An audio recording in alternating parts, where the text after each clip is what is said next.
वो उनका मन हमेशा चिड़चिड़ापन रहता है। उन्हें मैं ले जाना चाहती हूँ सही रहते हैं, बस वो दूसरों की बातों में सुन के वो हमेशा घर में क्लेश मचाते हैं।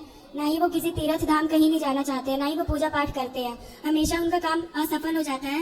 इसी क्या कारण करते हैं पिताजी आपके? वो सुपरवाइजर है, काय के?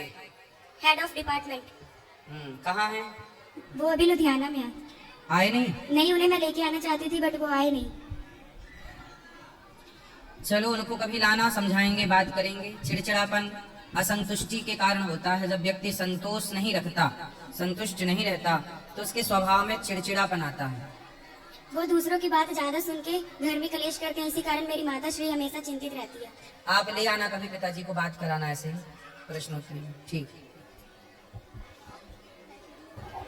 और हाँ, राधे राधे महाराज। हाँ जी। जी महाराज जी, सुल्तानपुर उत्तर प्रदेश से आए हैं। ये बोलो। हमारी पत्नी है। हमारा विवाह हुआ है महाराज जी। हम गृहस्थी जीवन में कैसे सफल है, मार्गदर्शन कराइए हमारे जी। बस विवाह हो गया? जी महाराज जी, 7 मई कब को हुआ? 7 मई को हुआ जी। अभी मई में? जी महाराज जी। तो अच्छा, खुश हैं आप लोग? जी महाराज जी, अभी तो खुश है। मार्गदर्शन कर दीजिए, जीवन में आगे सफल कैसे होगा। आगे भी खुश रहिए। जी महाराज। खुश रहने का एक ही मंत्र है जी महाराज जी। कि पति पत्नी के बीच में जब भी कोई विवाद की स्थिति हो जी महाराज। तो चुप रहिएगा। क्या रहिएगा? चुप रहना।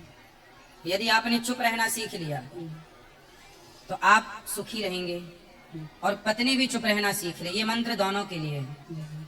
यदि आप लड़ाई करेंगे तो ये चुप हो जाएं, और ये बात कहें लड़ाई करें तो आप चुप हो जाएं, तब तो जीवन में खुशी आएगी। और यदि आपने पलटकर जवाब देना शुरू किया तो खुशियों में ग्रहण लग जाएगा। जी महाराज। ठीक जी है? महाराज। इसलिए क्या रहना चाहिए? ध्यान देना पड़ेगा महाराज। चुप। चुप रहना। क्या रहना चाहिए? चुप रहना चाहिए। चुप रहना चाहिए। और एक दूसरे का ख्याल रखना चाहिए। जी महाराज। पति को पत्नी का, पत्नी को पति का, माता पिता का। आपके माँ बाप हैं? जी महाराज जी, मेरे माँ बाप का ख्याल रखिए, आप पत्नी का ख्याल रखिए, पत्नी आपका और आपके माँ बाप का ख्याल रखें। जी महाराज। एक दूसरे का ख्याल रखना है और जीवन में सहनशील बनना है। यही है जीवन की खुशियों का मंत्र। जी महाराज। जी महाराज। राधे राधे राधे गुरु जी। हाँ जी। मैं बिहार सिवान डिस्ट्रिक्ट महाराजगंज से हूँ। हमारा नाम जयप्रकाश गुप्ता हुआ। गुरु जी, मैं इतने उम्र तक मैंने सफल की, जो काम मैंने सक्षम होने जा रहा है, फिर वो काम हमारे रुकावट बन जा रहा है, जिससे उम्मीद बन रही है कि ये हमारे आगे चल के भविष्य के सेटल होगा, फिर वहाँ जाकर कोई ना कोई बाधा हो जाती है। ऐसा क्यों हमारे भाग्य में ऐसा है? होगा। असफलताएं और सफलताएं, ये दोनों जीवन का पहलू है। यदि आज असफल हैं हम, तो कल सफल होंगे जरूर। ठीक है? मैं तो परिश्रम अपने तरफ से बहुत करता हूँ। क्या करते हो? क्या सफलता चाहिए आपको? हमको सफलता बस यही चाहिए, आपके कृपा से, भगवान की कृपा से हमारे सब कुछ है, बच्चे हैं, बीबी है, सब हम खुशहाल है, बट वही लाइफ सेटिंग हमारा होना चाहिए बस। तो लाइफ सेट तो है, अभी और बच्चे- कौन सा सेटअप चाहिए? अभी तो बच्चों से ना लाइफ सेट है, थोड़ा मनी प्रॉब्लम है। मनी कितना कमाते हो महीने का? महीने का ये 20-25 हजार की। 25,000। सही है। तो पत्नी भी काम करती है आपकी? जी नहीं, ये बच्चे लोग को परवरिश करते हैं। मैं बोलता हूँ कि मैं अकेला खुद करूंगा, बच्चे लोग को तुम तो आप परवरिश करो। 25,000 रुपए महीना कमाते हो? जी 25,000 रुपए जी, महीना। मंथली जी। तो 25,000 में गुजारा नहीं हो पाता? गुजारा हो जाता है। थोड़ा संकट ये रहता है कि मतलब हम हमारा थोड़ा सोच थोड़ा ज्यादा रहता है। नहीं, सोच तो बड़ी होनी चाहिए। जी, कि कहने का मतलब जो आने वाला कल हो, वो हमारे बाल बच्चा का हमारे जैसा ना कटे, उन लोग को भविष्य के बारे कुछ में। बिजनेस नौकरी करते हो कि बिजनेस? बिजनेस है। क्या बिजनेस है? और छोटा सा शॉप है, काय की? रेस्टोरेंट के। रेस्टोरेंट है। जी तो कुछ काम करने वाले लोग भी रखे होंगे आपने? जी। कितने? 2। तो 2 लोगों की सैलरी देने के बाद आपको 20,000 रुपए बच जाता जी है। गुरु जी। जी कभी ज्यादा भी तो बचता होगा। हाँ, ये देखिए बिजनेस में कोई लिमिट नहीं रहता है। हाँ। कभी 25 हुआ, कभी 40 भी हुआ, कभी 20 के या नीचे भी होता है, कभी 10 भी आया। हाँ बस बस बस गुरु जी। ठीक है। तो ये महीने का है कि रोज का? नहीं नहीं, महीने का। नहीं। तो रेस्टोरेंट है, महीने में इतना कम बचता है, ये तो कम है थोड़ा। और हाँ ठीक थोड़ा है। नॉर्मल है ना। थोड़ा क्वालिटी ठीक करो जी। अपने रेस्टोरेंट की। जी। अच्छी क्वालिटी दिया। क्या क्या बनाते हो रेस्टोरेंट में? वेज नॉन वेज दोनों चलता है। अच्छा, जी। तो जलेबी भी बनाते हो? नहीं, जिलेबी नहीं बना। फिर? वो चाइनीज आइटम, इंडियन आइटम सब रहता है। तो वो केवल शाकाहार नहीं हो सकता? शाकाहारी से जो नॉन वेज वाले हैं तो उसका भी कस्टमर है, तो सिर्फ वेज चलाने से नहीं हमारा चल पाएगा ना। कहाँ पर है ये? बिहार में। बिहार। कभी कभी हमारे मन में ऐसा उत्सव होता है कि सब छोड़ करके आपकी सेवा में मैं लग जाऊँ, अपने नहीं। बच्चे लोग को लेकर के। नहीं नहीं, छोड़ना नहीं है, काम तो करना ही है। जी काम तो करना ही पड़ता है, जी गुरु। पर मन लगा के करिए, चिंता ना करिए। बिजनेस से आपका खुद का ही अच्छी बात है, उसे और ठीक करिए और ज्यादा पैसा आएगा। ठीक है? और बेहतर कैसे बना सकते हैं उसको ठीक करिए। जी जी। हाँ, उसी में आपका। राधे राधे गुरुजी। जी। आपके चरणों में प्रणाम गुरुजी। खुश रहिए। गुरुजी, हम दोनों आदमी जिस किसी पे भी विश्वास करते हैं ना गुरुजी, वो हमारे साथ ही अक्सर धोखा करता है। किस पर भरोसा किया?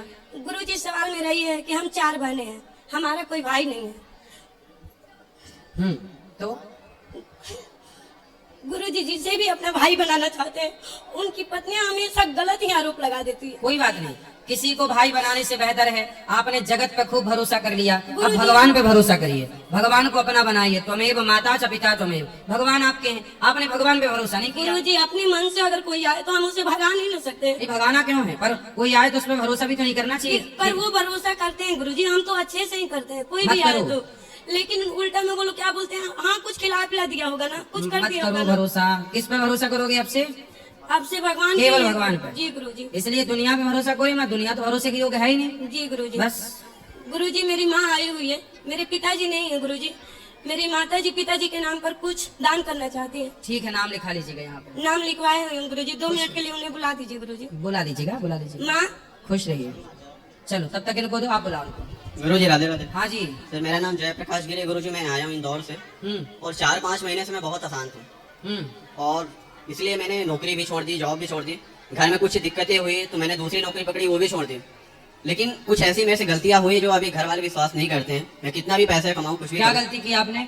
सर छोटी मोटी एक गलतियां मेरे से हो गई थी जो सार्वजनिक में अभी नहीं कह सकता। ठीक है। तो उस चीज अब मैं दोबारा गलती वो अपनाया भी नहीं। शादी हो गई आपकी? नहीं गुरुजी, मैंने सरकारी नौकरी थी मेरी पीएनबी बैंक में, मैंने छोड़ दी। घर में दिक्कतें आई तो मैंने रिलायंस से ज्वाइन किया, प्राइवेट नौकरी, जहाँ ये 60-70 हजार वहाँ भी मिलते थे। आपने सरकारी नौकरी छोड़ दी? जी गुरुजी। क्यों? सर कुछ क्या बताऊँ, व्यक्तिगत पिताजी की तबीयत भी खराब थी, उस टाइम छुट्टी उट्टी मिल नहीं रही थी। मुझे लगा घर परिवार से बढ़ के तो कुछ है नहीं, मैंने नौकरी छोड़ दी। फिर उसी नौकरी का मेरे घर पे भी थोड़ी सी दिक्कतें बढ़ी तो समझ में आया पैसा कमाना है, तो मैंने दोबारा प्राइवेट नौकरी की, मेहनत किया, 60-70 हजार रुपए आने लगे। लेकिन मन तो बहुत अशांत हो गया था कि जिसके लिए मैंने सब कुछ किया, चाहा छोड़ू। अभी मेरी शादी ब्याह नहीं है, बच्चे नहीं है। फिर मेरे को लगा कि अब कुछ तो करना है और मैं आज सब कुछ छोड़ के, घर परिवार सब छोड़ के मैं कल वृंदावन आ गया। और जाने के लिए बहुत मन करता है, घबराहट होती है कि घर परिवार छूट जाएगा, कुछ हो जाएगा। लेकिन जब मैं जाना चाहता हूँ तो मेरे को मन में आता है कि तू फिर से वही करने जा रहा है। माँ बाप क्या करते हैं आपके? पिताजी गवर्नमेंट एम्प्लॉय थे, पीडब्ल्यूडी में भी रिटायर्ड आए हैं। हम 4 भाई हैं, सभी सेटल हैं, घर परिवार में कोई दिक्कत नहीं तो है। आपने नौकरी छोड़ दी, ये तो गलत किया आपने। गुरुजी, पिताजी की जब तबीयत खराब थी तो आपके 3 भाई तो थे ना? तो वो उस टाइम नहीं पहुंच पाते थे। मेरे एक भाई विदेश में थे और एक भाई इंदौर में थे और एक अभी नेवी में है, जो 6 महीने बाद ही बाहर आते हैं लोग। तो हमें रहना जरूरी था। ठीक है। पिताजी ठीक हो गए, रिटायर्ड आ तो गए। अब आपके पिताजी आपसे संतुष्ट नहीं है? परिवार संतुष्ट है, हम संतुष्ट नहीं। क्यों? मेरा मन आसान था कि मैं अब ये पैसे के चक्कर में फिर से उसी में नहीं करना। फिर क्या मन है आपका? मुझे वृंदावन भाष चाहिए। ठीक है, फिर माँ बाप की सेवा कौन करेगा? भगवान करेंगे। अगर वो चाहते हैं तो हमें फिर से भेजेंगे, नहीं चाहते तो हम तो नहीं जाएंगे। हम तो ठान के आए। तो आप घर नहीं जाओगे? मैं नहीं जाऊंगा। गुरुजी। क्यों? घर में कोई लड़ाई झगड़ा हुआ? नहीं, कुछ नहीं, मैं बता के भी नहीं आया। मैं भोपाल जा रहा था और मेरे को मथुरा वृंदावन की ट्रेन मिली और मैं चला आया। बेटा, सबसे बड़ी भक्ति है अपने कर्तव्यों की पूर्ति। बिल्कुल। आपने यदि माँ बाप की सेवा की, देखो आप अच्छे बेटे हैं कि नौकरी छोड़ दी, पर आपने अपने माँ बाप को नहीं छोड़ा। वो सर मैं गुरुजी मैं उनको छोड़ के नहीं आया। मेरे को ये लगा जब तक मेरे मन में शांति नहीं आती, मुझे पता है नॉलेज, देखिए मैं किसी को व्यक्तिगत नहीं कह रहा हूँ, लेकिन इंसान को जितना पता होता है अगर उसी में चल दे तो उसको जरूरत नहीं है किसी की। लेकिन मन मेरा शांत है इतना कि मैं शांत है, पैसा कमाना है। पैसा नहीं कमाना, पैसा कमाना होता तो नौकरी दुनिया भर की है, मैं कर लेता गुरुजी। मैं सरकारी नौकरी छोड़ा, दोबारा रिलायंस में गया, 60-70 हजार रुपए कमा भी रहा था। घर में भाई सब विदेश में, सब पैसे से कोई इशू नहीं है।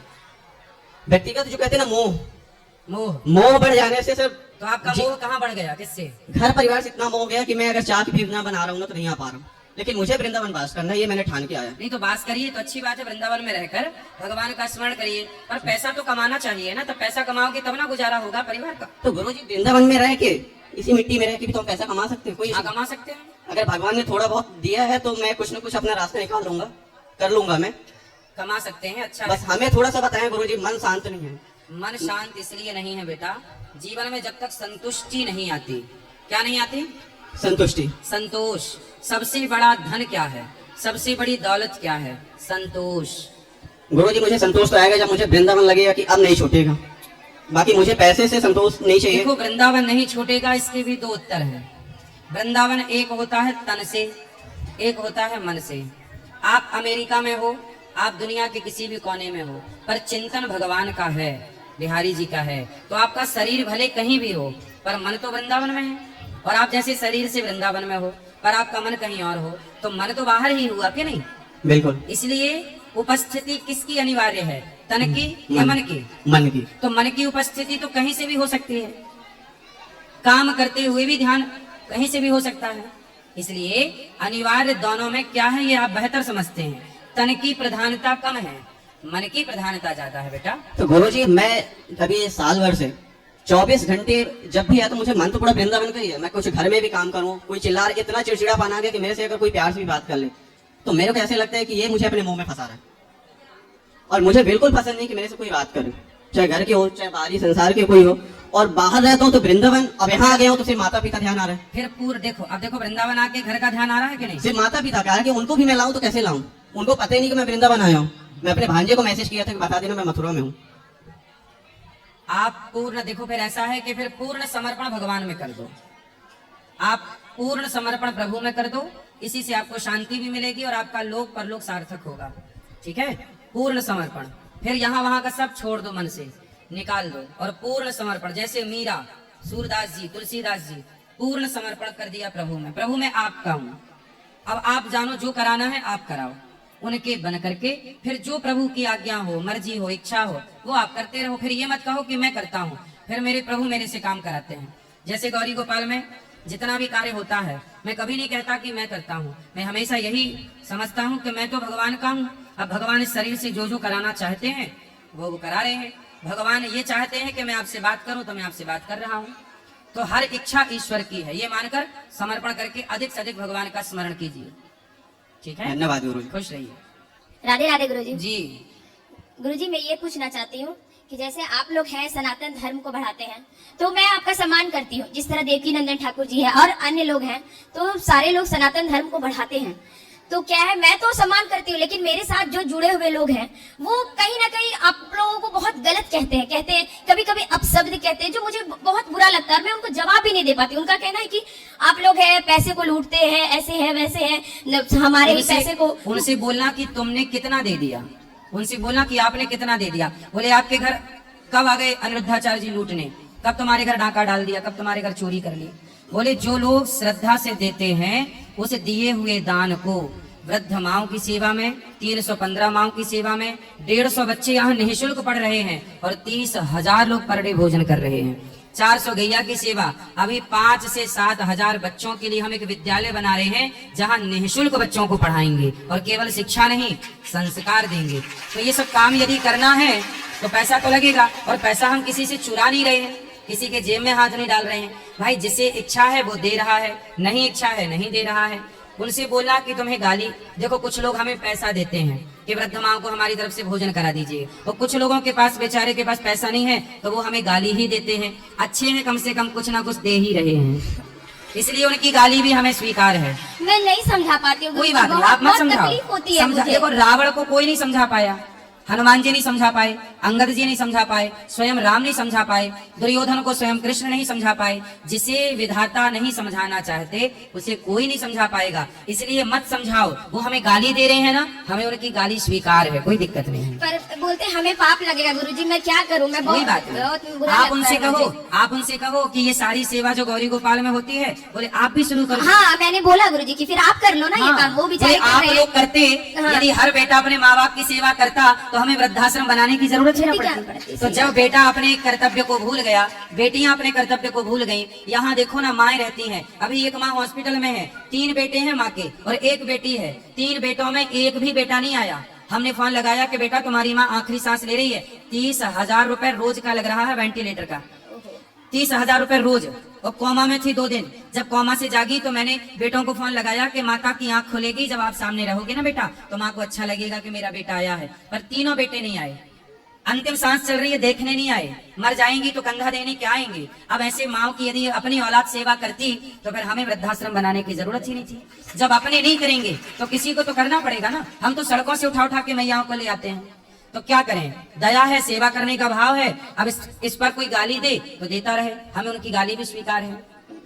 सही बात। इतना करने के बाद भी यदि जमाना गाली ही दे तो कोई, आप सीता माँ को कौन सा समाज ने पुष्प डाला चरणों में, समाज ने तो उनको भी ना अपमानित किया। तो जब जगत ने माता सीता का अपमान किया तो मैं कौन हूँ, मेरा अपमान क्यों नहीं करेंगे। कुछ लोग करेंगे, कुछ लोग सम्मान करते हैं। तो कुछ लोग अपमान भी करेंगे। जीवन में जहाँ सम्मान है वहाँ अपमान भी है, इसलिए हमें कोई आपत्ति नहीं है कि कोई हमें गाली दे रहा है, हमें बुरा नहीं लगता। कोई पर हमें मुझे लगता है गुरुजी, मैं जवाब नहीं दे पाती हूँ, मुझे बुरा लगता जवाब है। देने की जरूरत नहीं है। सबसे खुशी बात होती है कि आप लोग सनातन धर्म को बढ़ाते हैं, मुझे लिए इससे बड़ी चीज और कुछ नहीं चाहिए। मैं तो इतनी भी नहीं कर पाती हूँ, और अगर कोई गलत कहता है तो मैं जवाब नहीं दे पाती, तो मुझे घुटन होती है। कोई बात, आप बस इतना कह दिया करिए कि महाराज जी आप ये कह दिया करिए कि आप आश्रम में जाके देख लो, जो सुन रहे हो वो सही है कि गलत है, अपनी आंखों से देखो, या फिर आप भी कर लो, बस इतना कह दो। अब उनको देखना है आके देख लेंगे, करना है कर लेंगे। यदि देखो कुत्ते का, कितना भी कुत्ते को शहद चटाओ, कितना भी कुत्ते को अच्छा अच्छा खिलाओ, पर वो भौंकेगा ही नहीं, भौंकेगा। कुछ लोग कुत्तों के जैसे होते हैं, वो भौंकने के लिए ही पैदा हुए हैं, तो उनके भौंकने दो उनको, फिर उन्हें कितना भी समझाओ, वो भौंकने के लिए उनका स्वभाव उनका वो पिछले जन्म में कुत्ते से सीधे शायद कृपा हुई प्रभु की, तो मनुष्य तन पा गए, पर यहाँ भी भौंक ही रहे हैं। इसलिए सबसे सफाई दे, सबको सफाई देने की जरूरत नहीं है। कहते हैं ना कि हाथ कंगन को वारसी क्या, और क्या कहते हैं, क्या पढ़े लिखो क्यों, फारसी क्या? हाथ कंगन को वारसी क्या और पढ़े लिखे को फारसी क्या? बस। तो जो है गौरी गोपाल में वो सबको दिख रहा है, अब उनको नहीं दिख रहा है तो उनकी आंखों में दोष है, उन्हें मोतियाबिंद हुआ है, उनकी दिक्कत है वो। और गुरुजी एक और सवाल, जैसे लोग कहते हैं ना कि एक माला अगर हम वृंदावन में करते हैं तो उसके करोड़ों गुना फल मुझे मिलते हैं, तो अगर मैं 33 माला करती हूँ तो 33 करोड़ गुना फल मिले, तो कहते हैं जब 33 गुना जब फल मिलते हैं तो 33 कोटि देवी देवताओं का दर्शन होता है, तो क्या अगर मैं 33 माला करूं तो 33 कोटि देवताओं के दर्शन हो जाएंगे? देवताओं के चक्कर में ना पड़िए।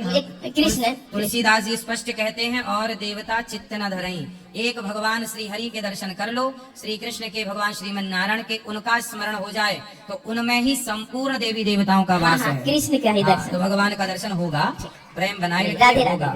राधे राधे। गुरुजी राधे राधे। हाँ जी, राधे राधे। आज मेरा जीवन सफल हो गया। आपके आश्रम में देखा आपने माताओं की जिस प्रकार सेवा करते हो, जो व्यवस्था देखी, इस गुरुजी आप कलयुग के भगवान हो मेरी नजर में।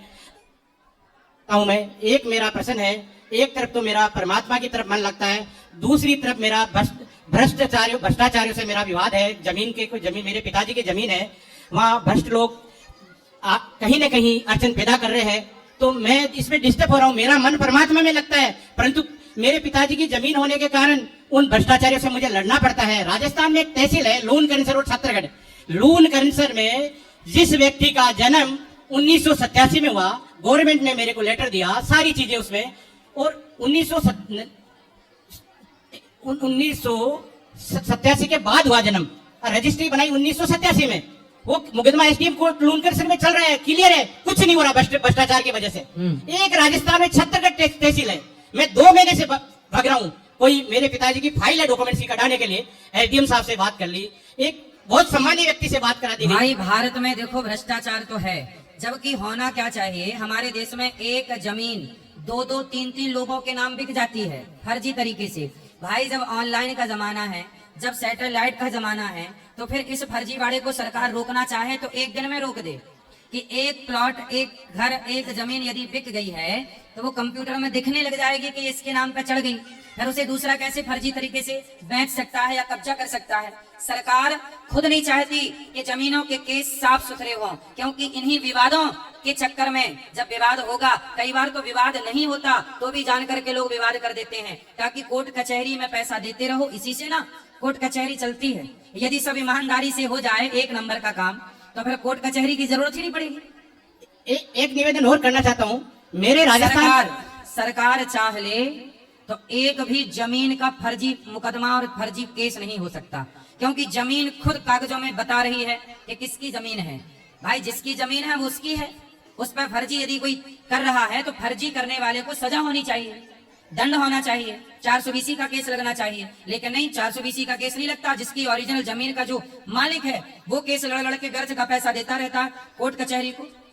ये भ्रष्टाचार भारत में अधिक है, सरकारों को इसमें काम करना चाहिए। विदेशों में जमीनों का 0% भी फ्रॉड नहीं है। अमेरिका जैसे देशों में, इंग्लैंड जैसे देशों में, ऑस्ट्रेलिया जैसे देशों में जमीन का, घर का, प्लॉट का 0% फ्रॉड है, मतलब है ही नहीं, वहां फ्रॉड कर ही नहीं सकता कोई। और भारत में एक प्लॉट 4-4 लोगों को बेच दिया जाता है फर्जी तरीके से, और कोई नहीं करता कुछ, ना वो बेचने वाले फर्जी वाले, ना उन पर मुकदमा होता है, ना वो जेल जाते हैं। ये बड़ा भ्रष्टाचार है इस देश का। सरकार को इस पर तुरंत एक्शन लेना चाहिए। भाई जब एक आदमी की रजिस्ट्री है उसके नाम पे, तो दूसरे तरीके से हो ही ना, वो कंप्यूटर एरर बता देना कि भाई नहीं होगा। लेकिन अब यहाँ सब हो रहा है। आप जाओ लाल किला की रजिस्ट्री अपने नाम करवा लो, हो जाएगी। आप जाओ ताजमहल की रजिस्ट्री अपने नाम करा लो, हो जाएगी। सही है ये बात की गलत है? आज भारत में किसी की भी आप जाओ, अभी मोदी जी नई विधानसभा बनाए, क्या बनाए हैं वो? लोकसभा। हाँ, उसकी रजिस्ट्री आप अपने नाम करा सकते हैं। तो आज ये भारत का भ्रष्टाचार है कि कोई किसी के भी घर को अपने नाम करा लेता है, कोई किसी की भी फर्जी तरीके से रजिस्ट्री। हम कह तो रहे हैं लाल किला की रजिस्ट्री आपके नाम पे हो जाएगी, आप चाहो तो। मतलब कोई रोक टोक नहीं है, कागज दिख रहा है कंप्यूटर में, सबको पता है कि ये सही है, फिर भी केस चल रहा है क्योंकि पैसा आ रहा है कोर्ट कचहरी में। गुरु जी, राजस्थान और छत्तीसगढ़ में ऐसे हालात हैं, तहसील में दिन भर इतना भ्रष्टाचार चलता है। मैं खुद जाके आया हूँ इन दिनों, ऐसा भ्रष्टाचार है जिसकी हद नहीं। और रेवेन्यू में तो इतना भ्रष्टाचार है, सालों तक केस लंबित है, स्पष्ट है, उसके बावजूद कुछ नहीं करते अधिकारी। एसीजेएम में तो थोड़ी बहुत न्याय मिलने की संभावना है। भारत में देखो न्याय कम मिलता है, यहाँ अन्याय ज्यादा है। हमारे देश का कानून, हमारे देश की सरकारें न्याय नहीं देना चाहती, क्योंकि न्याय मिल जाएगा तो रुपया आना बंद हो जाएगा, और अन्याय में उलझा रहेगा व्यक्ति तो न्याय की उम्मीद में कोर्ट कचहरी में पैसा देता रहेगा और बर्बाद होता रहेगा। सरकारें सबको फंसा के रखना चाहती हैं कि बेटा तुम फ्री रहोगे तो हमसे नौकरी मांगोगे, हम में उंगली उठाओगे हमारे काम पे, लेकिन आप कोर्ट कचहरी में उलझे रहो तो हमारी तरफ नहीं देखोगे। ऐसा है। राधे राधे राधे राधे राधे राधे। गुरु जी प्रणाम जी मैं स्वरूप कला से आया हूँ, नाम अंकुर गुप्ता है जी। जी गुरु जी मैं बहुत परेशान हूँ जी, मैं आपसे सहायता मांगने आया हूँ। मैं टीवी में आपका प्रोग्राम देखता हूँ जी। क्या सहायता चाहिए आपको? गुरु जी मेरे पापा एक्सपायर हो चुके हैं 2024 में जी। क्यों? क्योंकि पापा बहुत बीमार रहता था, घर का करने वाला गुरु जी मैं हूँ जी। जी जी, अब बताओ क्या सेवा करूँ आपकी? गुरु जी क्या नाम क्या मेरा कहते शादी नहीं हो रही जी। आपकी शादी नहीं हो रही? शादी नहीं हो रही, भाई भाभी आए मेरे मारते हैं पीटते हैं जी। कौन मारता है? भाभी मारती है जी। आपकी भाभी? हाँ जी। क्यों मारती हैं? क्या नाम क्या कह रहे हैं, खाना नहीं देती, मम्मी की मेरी माँ की सेवा भी नहीं करती, मैं सेवा मैं करता हूँ जी अपनी माँ की जी। तो आप अपनी माँ की सेवा करो। आपकी शादी क्यों नहीं हो रही है? गुरु जी मैं सीधा हूँ जी। हैं? सीधा हूँ जी, सीधा। आप सीधे हैं? हाँ जी। शादी नहीं हो रही है? शादी नहीं हो रही जी। शादी करना है आपको? गुरु जी शादी करना कोई रिश्ता नहीं आ रहा है जी मेरा जी। तो शादी करना जरूरी है? हाँ जी। क्यों? क्योंकि गुरु जी जब तक माँ जब तक कोई दुख नहीं, मेरी माँ के मरने के बाद जी मेरे हाथ में भिखारी का कटोरा आ जाएगा जी। भिखारी का कटोरा आ जाएगा गुरु जी। काय का कटोरा? भिक्षा मांगने का। तो भिक्षा तो शादी के बाद भीख नहीं मांगोगे? नहीं जी। अच्छा, गुरु जी दूसरे घर खाना पड़ता है जी। दूसरे के घर खाना? तो पत्नी ले आओगे, शादी कर लोगे, हाँ उसे जी। खिलाओगे पिलाओगे, क्या कमाते हो? मैं कमाता हूँ जी। कितना? मैं प्राइवेट जॉब करता हूँ जी। कितना कमाते हो? मैं 25,000 रुपए कमाता हूँ। क्या करते हो? प्राइवेट पैकिंग करता हूँ जी, कपड़ा पैकिंग जी। कपड़ा पैकिंग करते हो? हाँ जी। तो फिर हाथ में कटोरा क्यों आएगा? कमाते रहना, शादी नहीं हुई तो भी। गुरु जी जब तक मेरी माँ जिंदा है, जब तक कोई दुख नहीं, मेरे माँ के मेरे पास कोई मुझे खाना नहीं देने का। अरे आप कमाते हो तो अपना खुद बना के खाना ना। गुरु जी मेरे पास नहीं आता जी। अरे शादी करोगे, इतना झंझट पालोगे, भोजन बनाना सीख लो। गुरु जी भोजन मेरे को बनाना नहीं आता, मेरे को अपने मन का क्योंकि मैं लोनी में काम करता हूँ, लोनी में जी।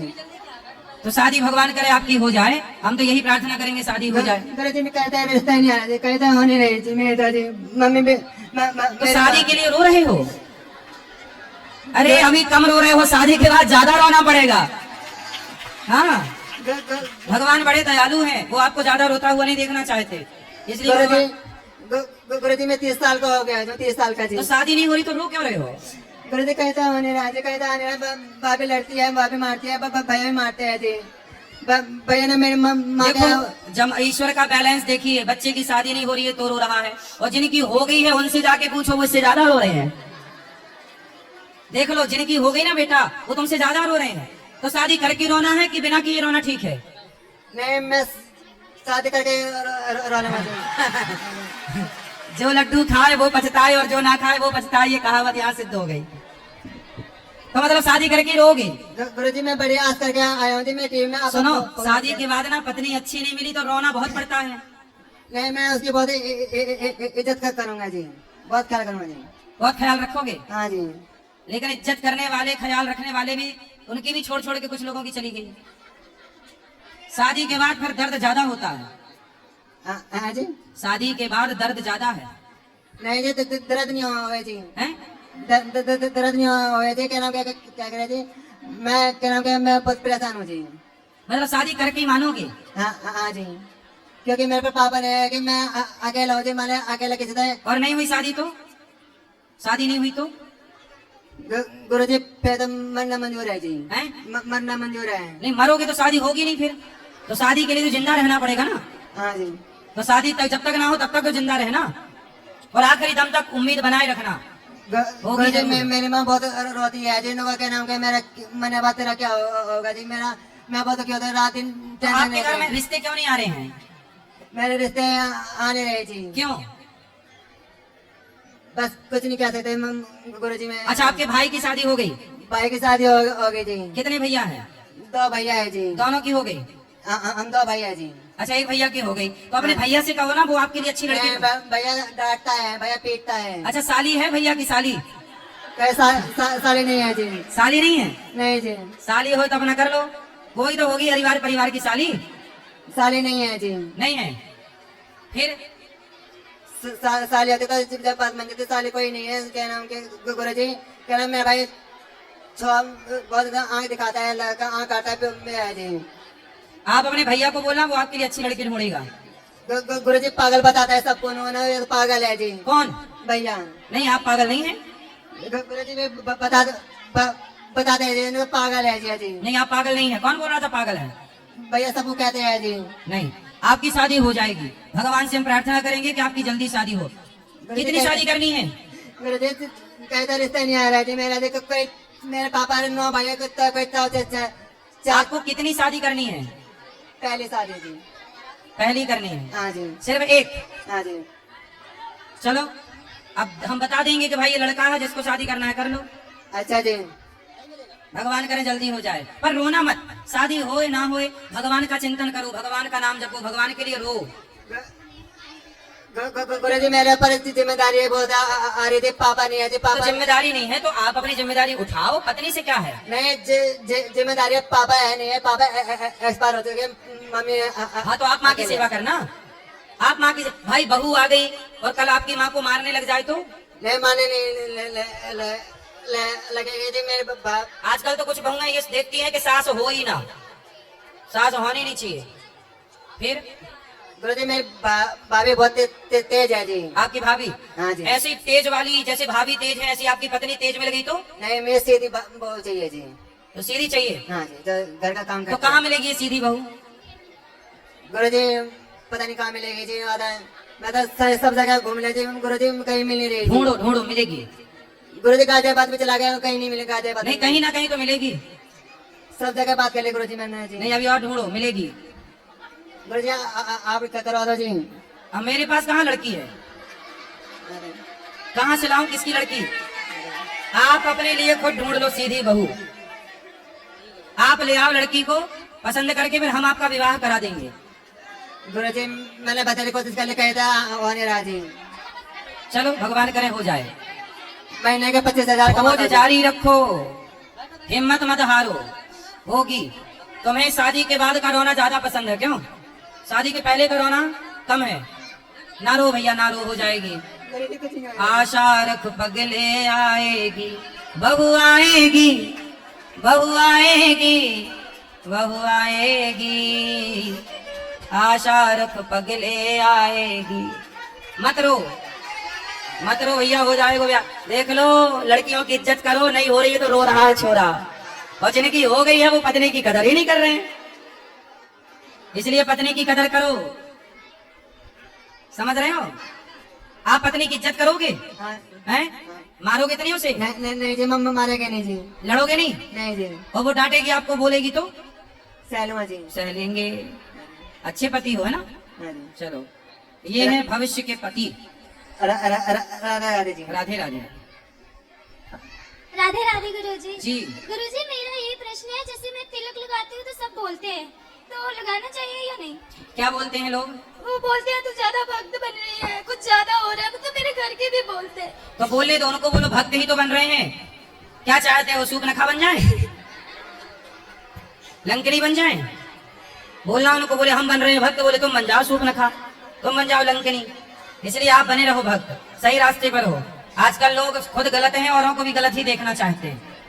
खुद पियेंगे दारू, खुद जाएंगे क्लबों में, खुद उल्टा सीधा काम करेंगे, और कोई सही रास्ते पर चलेगा तो ताने मारेंगे। आप लगाओ तिलक राधे जी। गुरुजी आपके चरणों में मेरा कोटि कोटि प्रणाम। जी गुरुजी आज आपको ना मैंने इतने टाइम से ना देख नहीं पा रहा था, मतलब मैंने आपको बस ऑनलाइन ही देखा है, और आपको ऑनलाइन भी ना वो ट्रोलिंग में देखा है जो होता है ना आपका वो न्यूज चैनल में वगैरह। क्योंकि जब मेरे पास जो कमरा है ना वो मैंने राधा कृष्ण का बना रखा है, और उसमें मैंने आपकी फोटो भी लगाई हुई है। तो हमारे यहाँ पर ना मतलब जैसे आते हैं ना कहते हैं ये तो वो वाले पापा जी है ना जो ट्रोलिंग में होते हैं। मैंने कहा ऐसे क्यों बोल रहे हो, उनकी अच्छाइयाँ नहीं दिखती हैं आपकी, बुराइयाँ आपकी, मतलब आपके वो नेगेटिव पॉइंट आपके सारे दिखते हैं, ये बहुत बुरा लगता है। ये पहला प्रश्न है। हमारे नेगेटिव पॉइंट क्या है बताओ? नहीं नेगेटिव पॉइंट मतलब जैसे आप ट्रोल होते हैं ना वो आपका पॉइंट आउट करते हैं, आपकी सेवा और गौ माता की सेवा नहीं देखते हम हैं। जिसके कारण ट्रोल होते हैं वो ट्रोल होने का कारण भी समाज के हित में बातें करते हैं तो ट्रोल होते हैं। हाँ। जैसे हमने कहा कि लिविन में मत रहो तो ट्रोल हो गए, तो लिविन में बताओ हमने सही कहा था कि गलत कहा? बिल्कुल, मैं आपकी हर एक बात तो से सहमत हूँ। मेरे को जिस बात के लिए ट्रोल करते हैं लोग वो बात भी सही ही होती है और देश हित में होती है।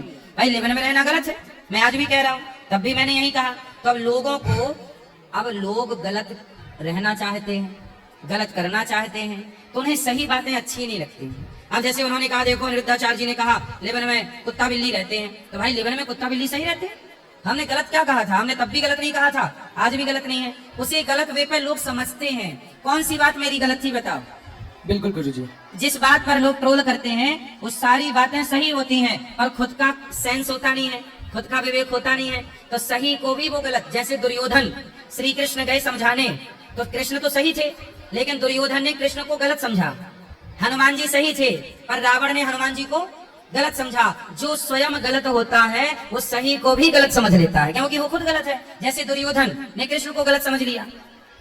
भाई कृष्ण ने तो यही कहा था ना, पांडवों को 5 गांव दे दो, महाभारत नहीं होगा, पर दुर्योधन ने ट्रोल किया, भगवान को कहा कि बंदी बना दो और ये वो।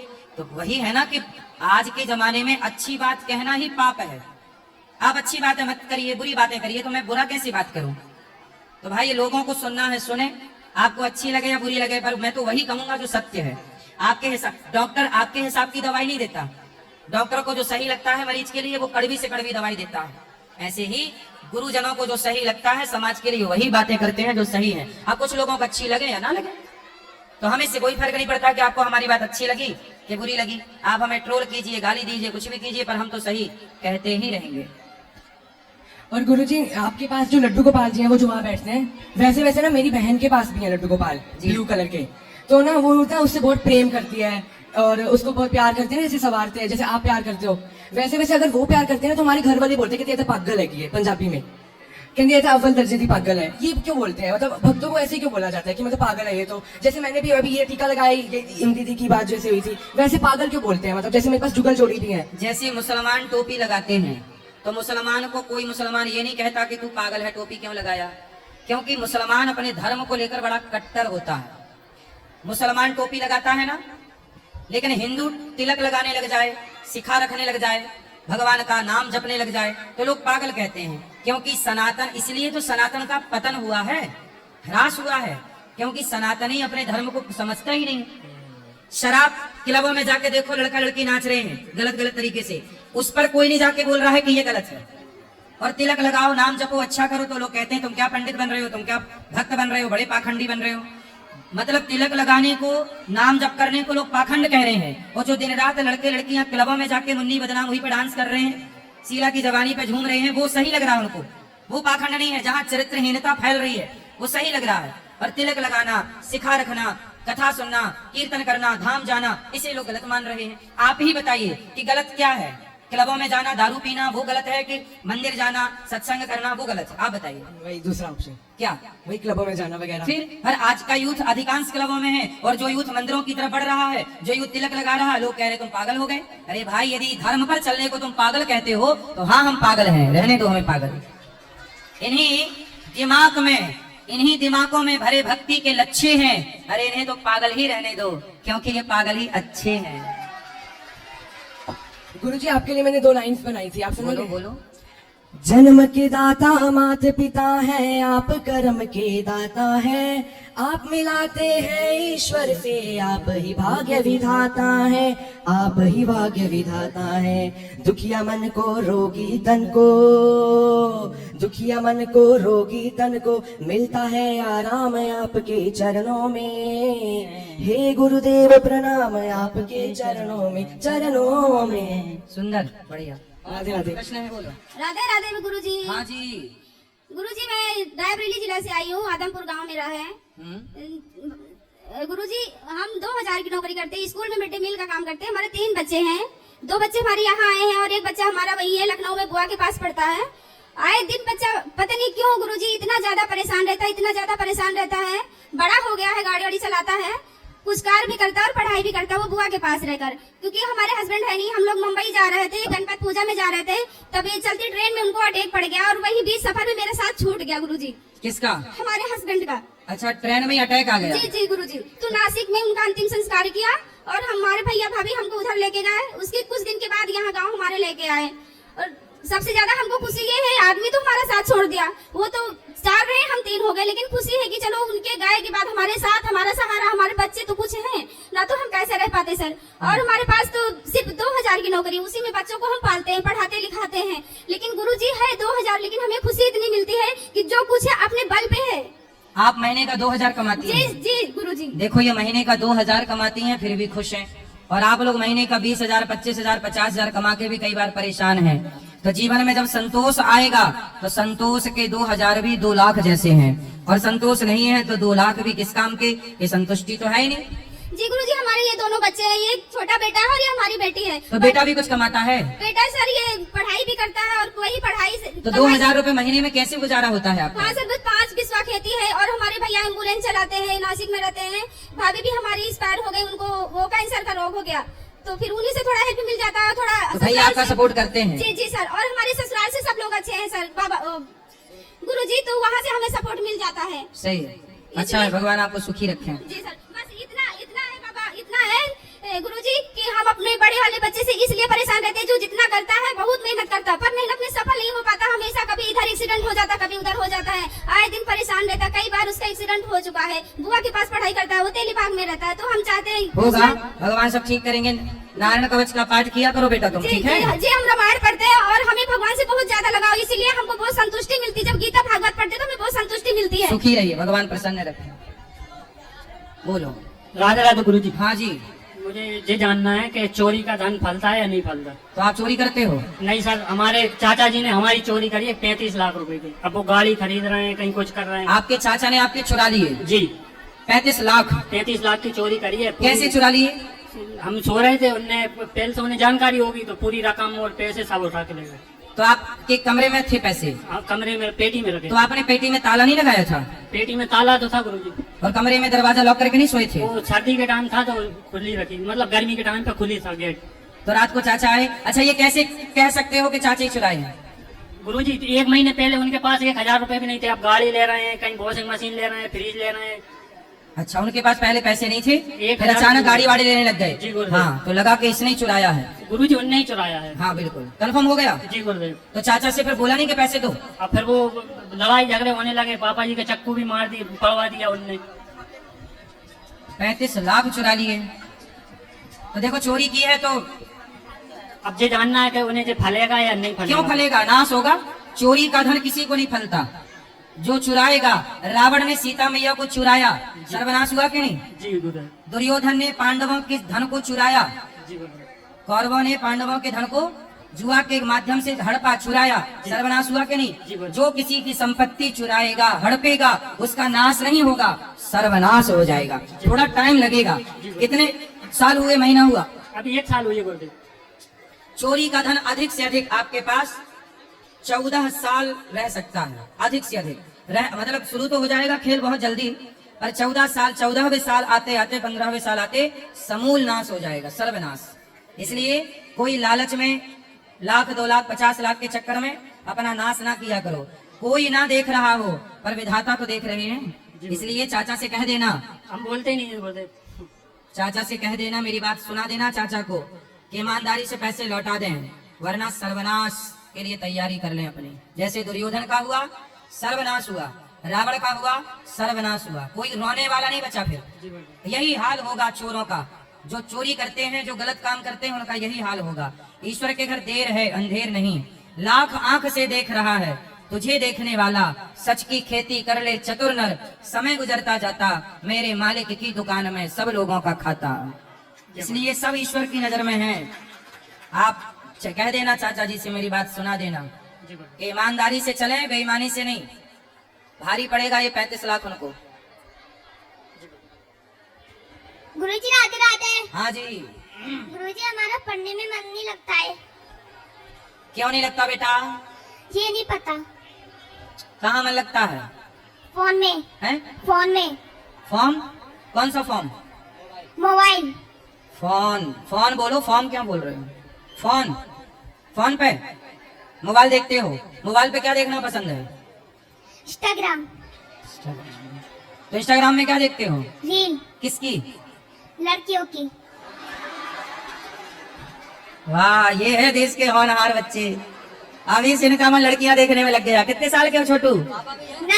9 साल के। तो तुम्हारे पापा भी यही देखते हैं क्या?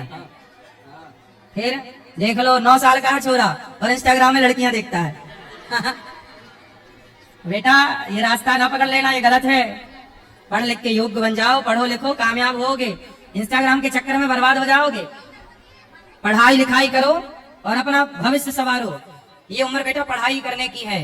आप बड़े होके मोबाइल बनाओ। मोबाइल देख रहे हो ना, चला रहे हो ना, आप ऐसे योग्य बनो कि आप मोबाइल बनाएं, आप बड़े अच्छे अच्छे ऐप बनाएं। आप क्यों ये सब देख रहे हो, टाइम वेस्ट कर रहे हो? तो मोबाइल पे आपको लड़कियां देखना अच्छा लगता है? बताओ। लगता है। हैं? लगता है। अच्छा लगता है। अच्छा, कौन सी लड़की को देखते हैं? डांस वाली। डांस। डांस पसंद है आपको? तो आप डांस नहीं करते? करते हैं। तो आप डांस करो, अच्छा है। तो आप किसी का डांस देखते हो पहले, है ना? बेटा पढ़ाई लिखाई कर लो, ये चक्कर में ना पड़ो, है ना? इसलिए देखो, आप लोग अपने बच्चों को मोबाइल देते हैं और बाद में आप गाना गाते हैं कि मेरा बच्चा मोबाइल चला रहा है। अरे मोबाइल इसलिए चला रहा है क्योंकि आपने दिया है, और आप भी दिन भर मोबाइल चलाते हो तो बच्चे भी चलाते हैं। आप गीता पढ़ो तो बच्चे गीता पढ़ेंगे, आप रामायण पढ़ो तो बच्चे भी रामायण पढ़ेंगे। आप मोबाइल चलाते हैं, बच्चे भी मोबाइल चलाते हैं। बच्चे अक्सर वही करते हैं जो माँ बाप करते हैं। इसमें बच्चों की कोई गलती नहीं है। बेटा पढ़ना चाहिए, पर आपको क्या करना चाहिए? पढ़ना चाहिए। पढ़ाई नहीं करोगे तो आप बच्चे आपसे आगे निकल जाएंगे, आप सबसे पीछे रह जाओगे। थोड़ा खेला करो और पढ़ा करो। मोबाइल शत्रु है हम सबका। इस उम्र में, आपकी उम्र में मोबाइल नहीं चलाना चाहिए। जी गुरु। ठीक है? राधे राधे। गुरुजी राधे राधे। जी। आपके चरणों में मेरा कोटि कोटि प्रणाम। खुश रहिए। गुरुजी मेरा भक्ति करने में मन नहीं लगता है। क्या करने में लगता है? भक्ति करने बैठते हैं तो मेरा मन बहुत विचलित रहता है और इधर उधर भटकने लगता है। कहाँ मन लगता है फिर आपका? ज्यादा मन कहाँ लगता है बताइए? इधर उधर की बातों में मन चला जाता है। निंदा चुगली में? निंदा चुगली करने में हैं? निंदा चुगली से तो दूर ही रहते हैं, ये सब तो नहीं करते हैं। तो फिर बातें भी कर लिया करो, और बातें करके फिर बाद में अपना भगवान का चिंतन भी कर लिया करो। थोड़ी सी बात, थोड़ा सा चिंतन, ठीक है? थोड़ी सी बात कर लिया करो जो बात करना है, और ज्यादा ज्यादा भगवान का चिंतन किया करो, ठीक है? भगवान का चिंतन करने में मन लगता नहीं है, अच्छे काम में मन लगता नहीं है, मन को लगाना पड़ता है जी। ठीक है? देखो इतने लोग यहाँ बैठे हैं, वहाँ आवाज आई तो देखो सब उस तरफ चले गए, मतलब अच्छी बात हो मन नहीं लग रहा है। कोई लड़ाई झगड़ा करे देखो उड़ के वो सब भाग गए, वहाँ चले गए, कहाँ लड़ाई चल रही है। जी गुरुजी। अच्छी चीजों में मन नहीं लगता, हमेशा मन गलत चीज ही देखना चाहता है, ठीक है? मन को समझा बुझा के ठीक करना पड़ता है। और मैं कोई भी काम करना चाहती हूँ और मेरा काम नहीं होता है। होगा होगा, चिंता ना करिए, होगा। मन लगा के काम करिए तो जरूर होगा। अपना आशीर्वाद दे दीजिए गुरुजी। आशीर्वाद।